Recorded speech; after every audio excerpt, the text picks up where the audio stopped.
Escucha Conectados, episodio 8, temporada 6, con el dirigente del Partido Liberal, Octavio Pineda, moderado por la periodista Marilyn Méndez.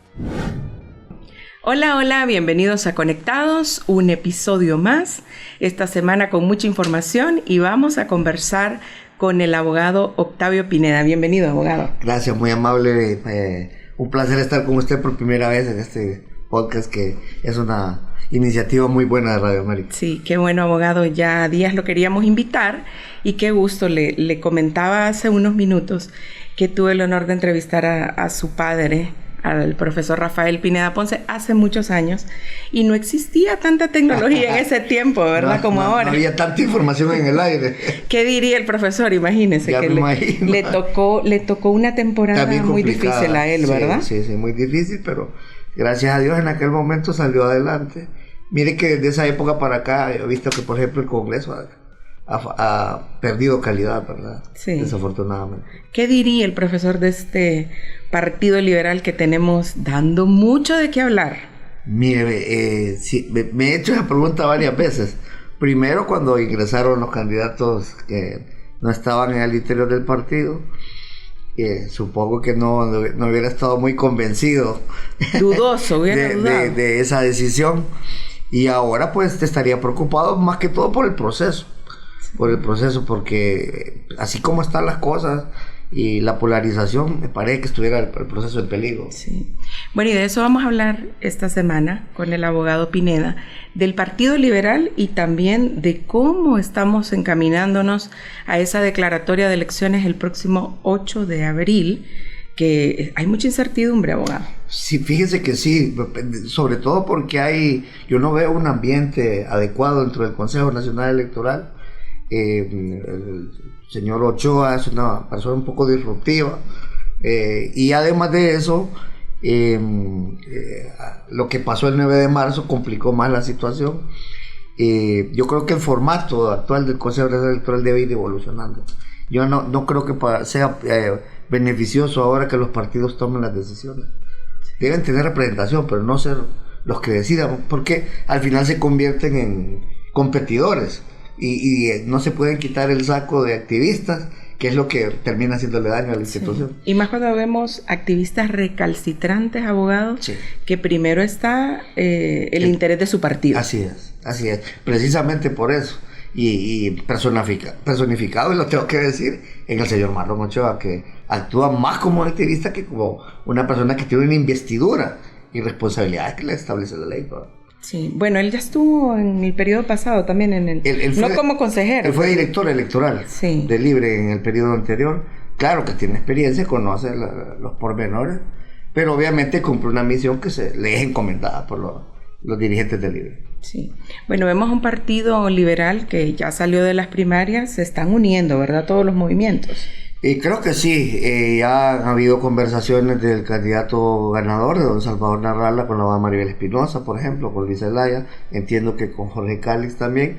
Creo que al final hay que entender que si queremos triunfar y si queremos liderar una oposición, tenemos que unirnos primero al interior del partido, y creo que no hubo mayor problema en aceptar los resultados porque fueron contundentes, ¿verdad? Sí, volver al poder, ese es el principal objetivo de los liberales. Así es, estamos ya cumpliendo 20 años fuera del poder, y las instituciones políticas como los partidos lo que buscan es llegar al poder, y el Partido Liberal es un partido que estuvo en el poder por mucho tiempo, y obviamente ahora pues hay un anhelo del liberalismo y de sus dirigentes para volver al poder.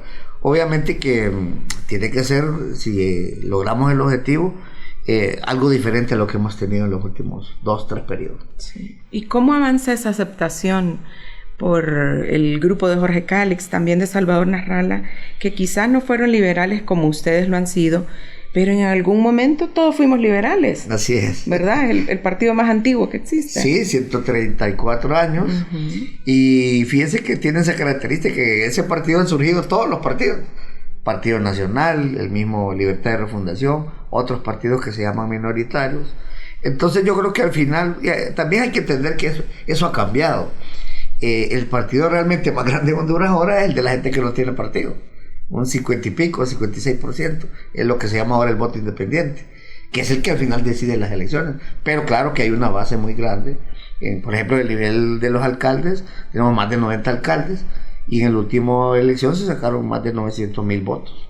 Sí, el voto independiente fue el que tuvo su mayor protagonismo en las elecciones generales anteriores, y se espera que en estas también. Y yo creo que sí, y yo creo que hay motivación de los jóvenes sobre todo, de participar y de expresarse. Lo vimos el 9 de marzo, ¿verdad? A pesar de todo lo que sucedió, la gente nos dio una lección de democracia, y yo creo que los muchachos van a esperar el 30, y esperemos que no haya más problemas para el 30 de noviembre, para expresar su voluntad, que al final es uno de los fines de la democracia, ¿verdad? Que la gente decida si las personas que están merecen quedarse, o hay que exista alternabilidad en el ejercicio del poder. Sí, pero en las primarias hubo problemas. Yo soy una de las personas afectadas que no llegaban las urnas, y yo me sentí violentado mi derecho a ejercer el voto. Definitivamente. ¿Qué podemos esperar? ¿Qué debemos de hacer como ciudadanos para ese 30 de noviembre? Mire, yo creo que hay que primero hacer presión, tanto los partidos, que son los usuarios del sistema, como los mismos ciudadanos. Usted mencionaba que usted fue afectada. Mi mamá tiene 84 años. Nosotros votamos en el Colegio de Abogados. Vivimos en la colonia 15 de septiembre. Tuvo que ir 3 veces para poder ejercer el sufragio. Claro, ella fue todas las veces que pudo, porque tenía un interés personal, porque ella iba de candidato a diputada. Sí. Pero si le pasó eso a todos los personas que tienen, que son mayores de edad, y me imagino yo cuántos llegaron hasta el final y cuántas personas no pudieron hacer el sufragio. Sí. En el caso de su mamá, la llevaron, fue 1, 2, hasta la tercera vez que pudo votar. Y a saber, en otros centros de votación que yo vi, por ejemplo en la Kennedy, fue algo terrible, las urnas llegando a las 10, 11 de la noche. A mí me tocaba coordinar el sector de las brisas, que fue donde quemaron las llantas. Las personas que teníamos ahí en la mesa asustadas porque llegaron con unos machetes, tuvimos que irlos a traer. De ahí, cuando abrieron las urnas como a las 12 de la noche, irlos a dejar, ya con temor la persona. Sí. Entonces, eso produjo también otro efecto que yo creo que no se ha analizado y que tendrán que analizar los estudiosos. Y es que, como teníamos prácticamente 4 votaciones en una, nivel presidencial, nivel de diputados, nivel de alcalde, y encima autoridades partidarias, ya cuando llegaron a los últimos 2 niveles, ya la gente ya ni votaba en algunos casos, y votaba así en plancha. Sí, por el mismo temor de no poder votar. Exacto. Abogado, ¿y por qué, hablemos del partido oficialista, por qué ellos están utilizando los datos de la candidata más votada como si fuera el dato más importante para las generales? Creo que es una estrategia de ellos vender la imagen de que la candidata es la que más votos obtuvo en el proceso interno, como queriendo proyectar eso a la elección general, sin entender que son dos elecciones completamente diferentes. En primer lugar, en los procesos internos vota lo que llamamos el voto duro, entre comillas, que ganan alrededor de un 40%. Y ahorita hubo voto independiente que participó, por ejemplo, en el Partido Liberal. Y el proceso general es otra historia. Es otra historia porque ahí hay unión de partidos, hay unión de candidatos, etcétera, etcétera. Pero me parece que es parte de la estrategia de Libre. Me parece una estrategia equivocada, ¿verdad? Porque todos lo pudimos ver, pues los que anduvimos en los centros electorales, las jornadas de Libre estaban vacías. Había participación en las del Partido Nacional y sobre todo en las del Partido Liberal, porque fue un proceso bien contendido. Entonces, no creo que al final, el problema de eso, de vender esa imagen, es que al final, en el proceso general, usted tiene que producir o el mismo resultado o mayor resultado que el que tuvo en las internas y primarias. Y eso no se va a, al final, comprobar con los hechos. Más bien es muy arriesgado, así es, dar esos números. Y hay que señalar una cosa.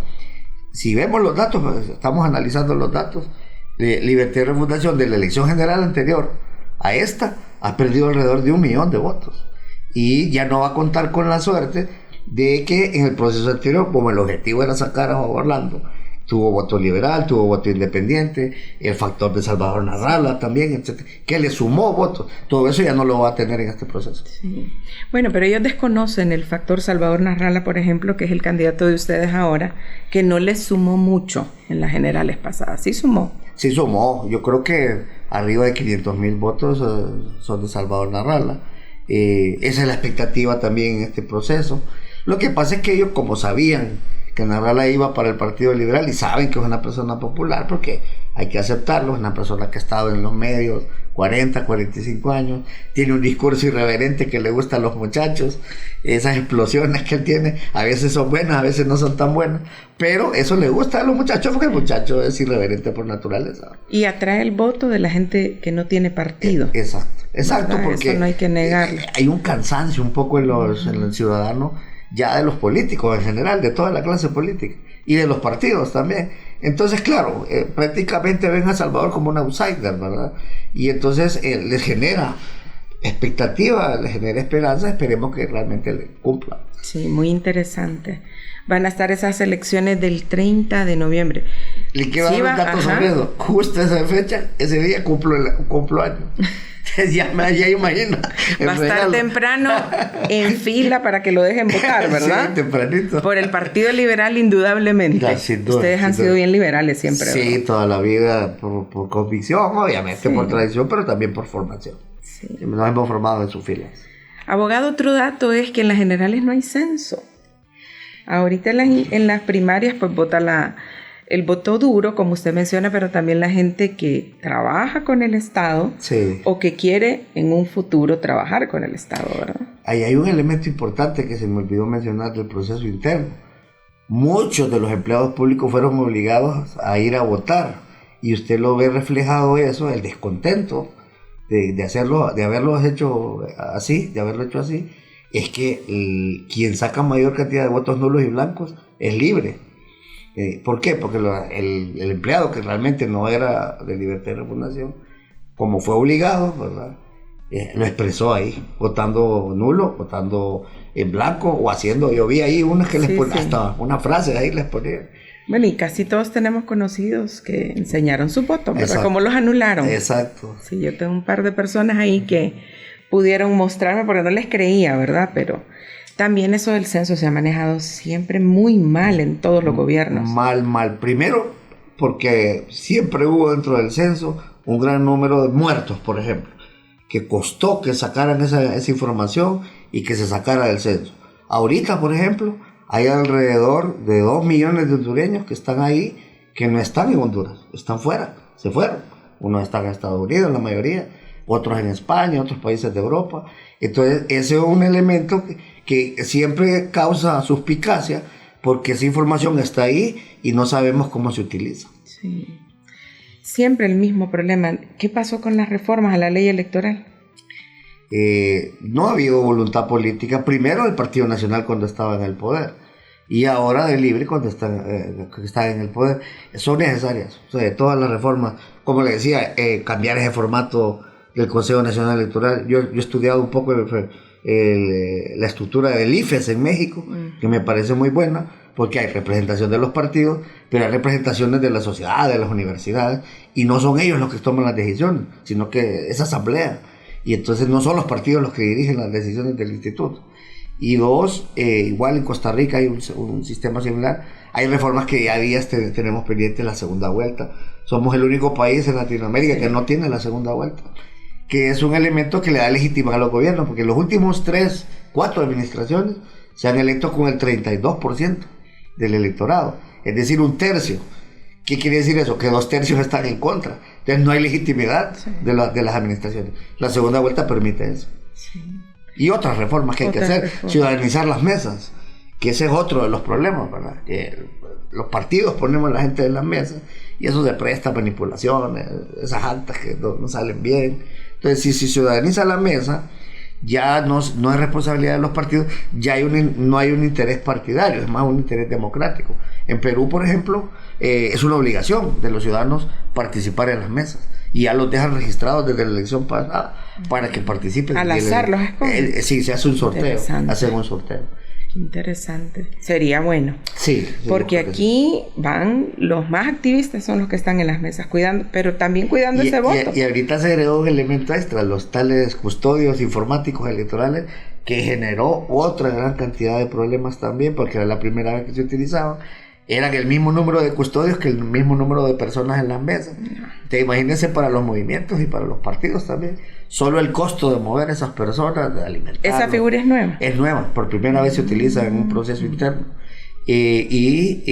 También se nos generaba problemas al interno de los movimientos porque el Consejo Nacional Electoral pagaba esos custodios y esos custodios ganan más que el que está en la mesa. Entonces la gente que nosotros teníamos preparada para la mesa ya no quería ir a la mesa porque sabía que le iban a pagar más como custodio electoral. Entonces también son distorsiones del sistema. Pero mucha gente se preguntó dónde estaban esos custodios. Ese es el problema. Primarias. Ese es el problema. Se nombraron muchos y no llegaron, no lograron acceder a los centros de votación. Hubo mucha deserción por el problema del traslado de las urnas y a la hora no cumplieron, creo yo, la función para la cual fueron creados. Sí. Bueno, abogado, y así como un análisis suyo de lo que pasó en las primarias, porque la Fiscalía no tiene nada de avances, están súper lentos con ese tema en la investigación de lo sucedido ese día de las primarias. ¿Qué cree usted que pasó? Mire, y ahí yo creo que al final hubo una conspiración para evitar, y esa era una conspiración dirigida a los partidos de oposición, para evitar que el ciudadano emitiera su voto y que la votación fuera más masiva de lo que fue. Se le debe al pueblo hondureño, al ciudadano, a usted, a todos los que tuvieron que esperar 10, 20 horas, 15 horas para que se abrieran las urnas, una explicación.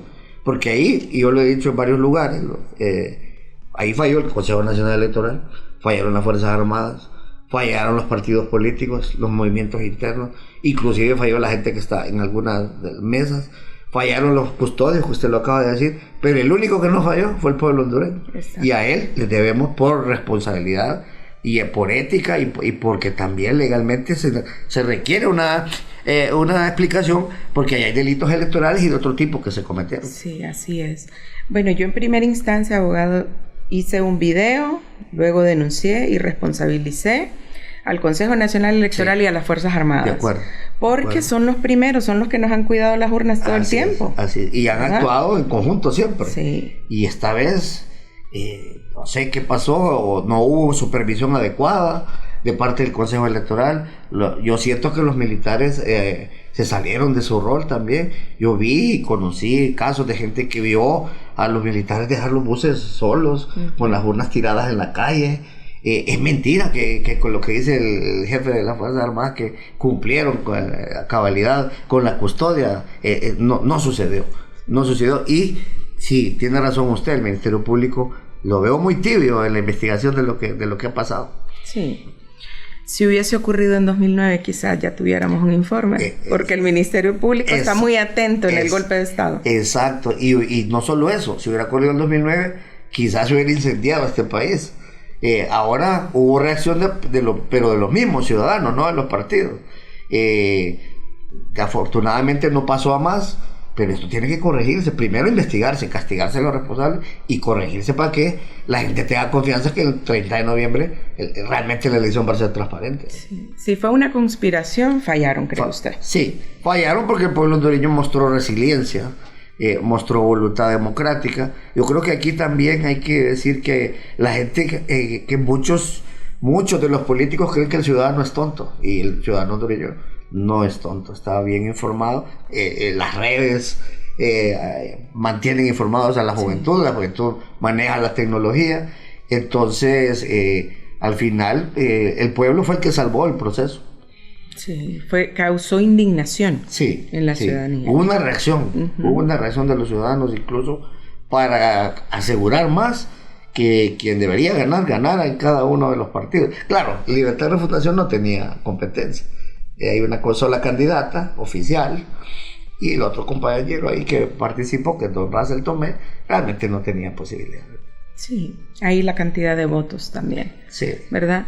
Hemos visto al presidente de su partido opinar acerca de esto, de que ellos eran ustedes eran cuatro movimientos y Libres solo dos. Dos, en realidad solo uno. Pero, porque yo creo que el otro se lanzó más bien para legitimar el proceso de ellos internos. Tenían supuestamente 7 movimientos internos, que de ahí vienen también denuncias de los mismos aspirantes a diputados de Libre. Usted los ha escuchado, Bartolo Fuentes, Rafael Sarmiento, Silvia Ayala, Mauricio Rivera. Varios de ellos señalaron que se les hizo fraude para favorecer la corriente oficialista de Libre, que es el M28. Sí. Bueno, muchos ciudadanos también creen de que no era necesario que Libre participara en primarias a nivel presidencial. Sí, porque ya prácticamente la candidata estaba designada. Le hicieron más como un show, creo yo, pero más bien se evidenciaron. Pues como le dije al inicio, yo vi las urnas de Libre estaban vacías, estaban solos. Entonces más bien evidenciaron lo que están haciendo, que es inflar el resultado para vender una imagen de que la candidata de ellos es la más votada, cuando no es así. Pero ellos denuncian que es el Partido Liberal y el Partido Nacional el que infla votos. Claro, porque es parte de su estrategia y porque ellos creyeron, y como los datos se han ido metiendo paulatinamente, creyeron que no había posibilidad de que se les alcanzara. Pero los datos han ido demostrando que ya la diferencia es muy corta. La diferencia ahorita, por ejemplo, entre el Libre y el Partido Liberal son apenas 30,000 votos. Entonces se les cae todo el argumento y toda la estrategia. Hay mucha expectativa. Por eso la preocupación. Sí. Bueno, vimos también, los que ingresamos a esa página del Consejo Nacional Electoral, cómo Libre empezó con el mayor conteo de actas. Es correcto. Siempre iban arriba. Y todavía están arriba. Por eso tienen más. Obviamente, de ahí el resultado. El que más actas todavía no ha terminado de escrutar es el Partido Liberal, por cierto. Libre tiene un 96%, Partido Nacional un 92%, y el Partido Liberal anda en un 85-89%. Entonces, faltan actas todavía que obviamente van a aumentar el resultado final, ¿verdad? Sí. Pero hace semanas, abogados, que ocurriera esta denuncia del consejero Ochoa de que los liberales y nacionalistas están inflando actas, votos, ¿verdad? El Partido Nacional como partido se posicionó como el más votado. Sí, yo creo, sobre los nacionalistas yo siempre he dicho una cosa: tienen una buena organización, son bien organizados, tienen un voto duro muy fiel, ¿verdad? Pero no les va a ajustar al final para poder vencer en un proceso electoral. Claro, ellos también manejan su estrategia y usted ya lo ve ahorita, ellos dicen que su candidato es el más votado. Ahí está el pleito entre Libre y el Partido Nacional sobre quién es el más votado. Pero como le digo, son dos procesos completamente diferentes. Y para ganar se va a ocupar la unión de varios sectores y de varios partidos. Sí. ¿Qué tan confiable es este proceso que acabamos de pasar? Esos datos, ¿qué tan confiables? El problema es que con todo lo que pasó al final siempre nos queda la duda, se deslegitima el proceso. El proceso al final queda legitimado, inclusive dentro de nuestro mismo partido. A mí me llama la atención, y no es que se me vaya a malinterpretar, pero en el proceso interno nuestro, el candidato ganador sacó a los 23 diputados de Francisco Morazán, algo que nunca sucede, algo extraño. A los tres partidos le pasó casi igual. Exacto. Sí. Entonces, se deslegitima un poco el proceso. Pierde credibilidad el Consejo Nacional Electoral, que es malo como institución, y queda la duda de qué va a pasar en el proceso general. ¿Se va a corregir lo que pasó? ¿Habrá capacidad para hacerlo? Ahí está la gran interrogante que todos nos hacemos. Sí. Bueno, en el interior, en algunos departamentos sí hubo como mezcla de movimientos, ¿vio? Sí, hubo acuerdos de movimientos. Aquí hay que señalar que los alcaldes, por ejemplo, y con todo el respeto se los digo, los alcaldes no trabajan por el candidato presidencial, trabajan por su candidatura particular, sobre todo aquellos que se están eligiendo. Entonces, ¿eso qué provoca? Que en los pueblos, los alcaldes, como son la figura dominante, hacen acuerdos con los otros partidos, inclusive le ponen candidatos a los otros candidatos. Hay una mezcla de cosas que les favorecen para el resultado que ellos quieren, que es reelegirse o elegirse, ¿verdad?, por primera vez. Sí. Bueno, sobre esta declaratoria, abogado, mucha gente tiene dudas que se vaya a dar, pero públicamente han dicho los consejeros que va a haber. Yo creo que declaratoria va a haber al final. El problema es cómo. Ahí tenemos a la consejera Ana Paola Hall, a José López, que están decididas a que haya declaratoria, están trabajando muy fuertemente para ello. Veo al señor Ochoa siempre con ese discurso obstruccionista. No dice definitivamente si él va a firmar la declaratoria. Dice que va a haber declaratoria, pero dice que él no puede expresar opiniones sobre si la va a firmar o no. Entonces nos deja en la duda que lo ideal sería que la declaratoria se produzca unánimemente, pues, aunque sea un cuerpo colegiado. Pero como hay dos que sí están decididas a hacerlo, yo creo que por lo menos la declaratoria va a existir. Que para lo que nos interesa, lo importante, que se salve el proceso interno y que eso le abra la puerta al proceso general. ¿No está obligado un consejero a firmarla entonces? No está obligado legalmente, puede no firmarla. Claro, tendrá que argumentar por qué no la firma, que eso es la otra cosa. No solo es el discurso, hay que probar por qué, porque él tiene atribuciones, tiene responsabilidades que le da la ley. Puede ser que inclusive violente esas responsabilidades y esas atribuciones, pero no está obligado a hacerlo si considera que el proceso no ha sido transparente. Y como es un cuerpo colegiado, ahí las decisiones se pueden tomar por unanimidad o por mayoría, ¿no? Sí.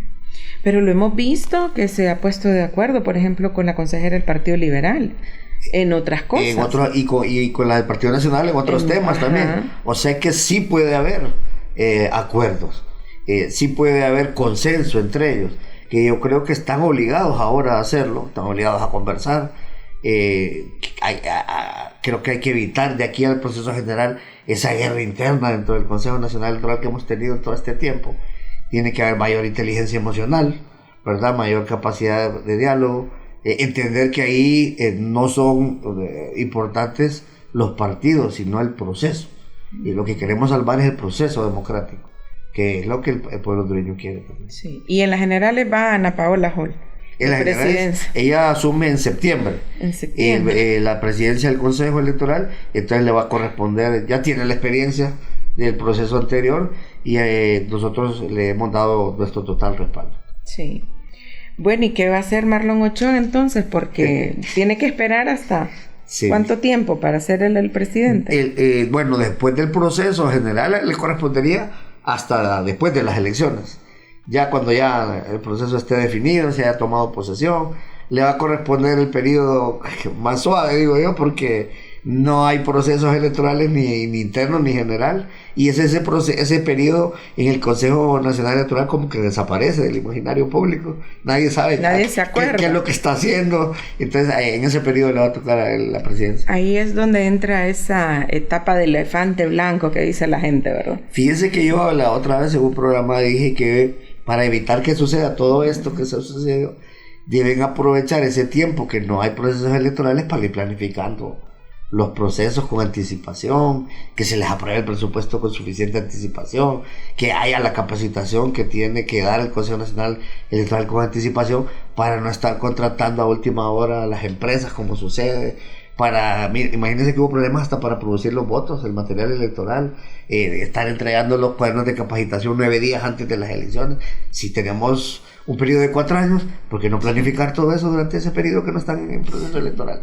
¿Y lo del biométrico no funcionó en muchas mesas también? Mire, sí, no funcionó al 100%. El aparato no funcionó. No funcionó al 100% y sí había formas de manipularlo. Yo escuché y tengo varios reportes del problema de la lija que mencionaron algunos también. En algunos lugares no le ajustó la energía, la batería. En otros no había, las personas de la mesa no lo podían utilizar. Ahí hay que mencionar una cosa: el artículo 264 de la ley electoral dice que el documento que es el oficial para saber cuántas personas fueron a votar no es el biométrico, es el cuadernillo. Exacto. Ese es el documento oficial. El biométrico, el sello y lo demás, el acta incluso, son elementos que no son principales, sino que son accesorios, son es una herramienta más, pero el documento oficial es el cuadernillo. Sí. Ese documento donde uno busca su fotografía, firma y pone su huella. Firmado y su huella. Su huella, correcto. Ese es el que realmente establece que usted fue, votó y dejó su huella y su firma. El otro es un elemento que sí sirve, ¿verdad? Pero no funcionó al 100% como debería ser. Sí, y se botó un montón de dinero, la verdad. Se gastaron 220 millones para comprar los que faltaron y para reparar los que estaban en mal estado. Sí. Para que vengan a decir que se están inflando actas es una vergüenza, sí, ¿verdad? No, mire, tanto dinero. Este es un proceso muy caro, más de 2.000 millones. Entonces también ahí es como una bofetada para el ciudadano, porque se gasta de los impuestos esa gran cantidad de dinero para que el proceso tenga todas estas irregularidades, cuando se supone que agregar la tecnología lo que iba a hacer era facilitarnos. Que en las primeras horas íbamos a tener resultados y ni siquiera nos habían llevado las urnas. Exacto. Entonces, realmente es una gran irresponsabilidad. Sí. ¿No? Bueno, la gente que no votó se indigna más con ese dinero, con ese gasto que hubo. Al extremo que la gente ya empezó a plantear que los procesos internos deben financiarlo los propios partidos políticos. Y yo creo que debemos ir caminando hacia eso. En El Salvador lo acaban de proponer, ¿verdad? Ya lo aprobaron. Ya lo aprobaron, ¿verdad? Ya lo aprobaron.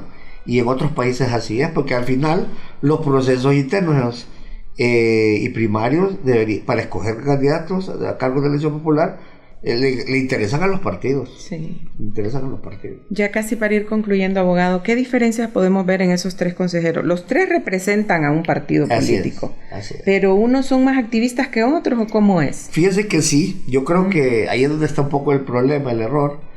A Marlon lo veo completamente en la función de activista. No puede, ¿cómo se llama? Despejarse de esa actividad y de ese control que tiene libre sobre él.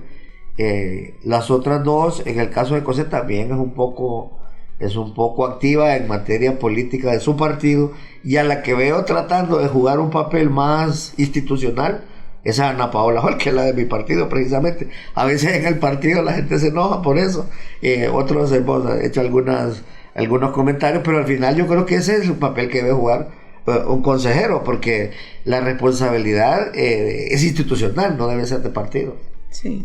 Igual es la que menos usa redes sociales para poner y es la menos mediática de los 3. Ahorita ya empezó a salir un poco por todas estas acusaciones que ha hecho el consejero Ochoa. Sí. Bueno, y aparte que le va a tocar dirigir ese proceso de las generales con mucha expectativa. Mucha expectativa, yo creo que ella siente el peso de la responsabilidad también.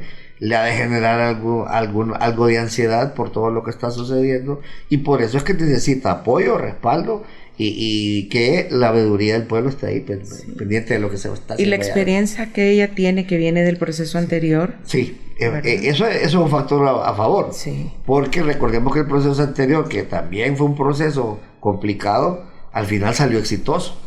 Entonces, y ella fue la que dirigió ese proceso. Ella era la presidenta. Ya tiene esa expertise, digamos. ¿Ella era la presidenta? Ella era la presidenta. Mire, ya ni nos acordamos. Es que aquí somos memoria corta en Honduras, de verdad. Sabíamos que ella estaba, pero ya no nos acordábamos. Sí, y ella tiene esa experiencia y el resultado fue bueno. Sí. Si ella hubiera estado en las primarias ahorita encabezando, ¿cree que hubiera sucedido? Yo abogué porque ella estuviera en las primarias dentro de mi partido, pero al final la decisión se tomó de otra forma. Porque sí, me hubiera gustado más que estuviera en las internas, porque en realidad, les voy a decir una cosa, donde se eligen los candidatos reales es en las internas, y donde ha habido históricamente mayor manipulación en el tema de diputados, por ejemplo, ha sido en los procesos internos. Ya en general es más difícil hacer manipulaciones. Y hay más observación también. Sale más la gente a votar. Exacto. Le preguntaba, si Ana Paola Hall hubiera estado dirigiendo las primarias, ¿le hubiese sucedido algo de la conspiración que usted menciona con el transporte, las urnas y todo? Quisiera creer que no, pero no sé a qué nivel. Por eso es que necesitamos que se haga una investigación. No sé a qué nivel le llegó esa conspiración, y al final no sabemos ni siquiera quiénes están involucrados. De todo esto, el único que ha sido despedido es Joel Zelaya, que era un empleado que trabajó por el consejo por 15 años, que era el encargado del transporte. Pero yo no creo que la responsabilidad quede hasta ahí. Debe haber responsabilidad más arriba. Sí. Algo pasó y queremos saber qué pasó, ¿verdad? Así es. Pero vamos a ver, vamos a seguir esperando al Ministerio Público. Hay que seguirlos presionando. Sí. Abogado, un gusto tenerlo aquí en Radio América. Gracias, muy amable. Gracias por acompañarnos. Y le deseo éxito siempre en este espacio.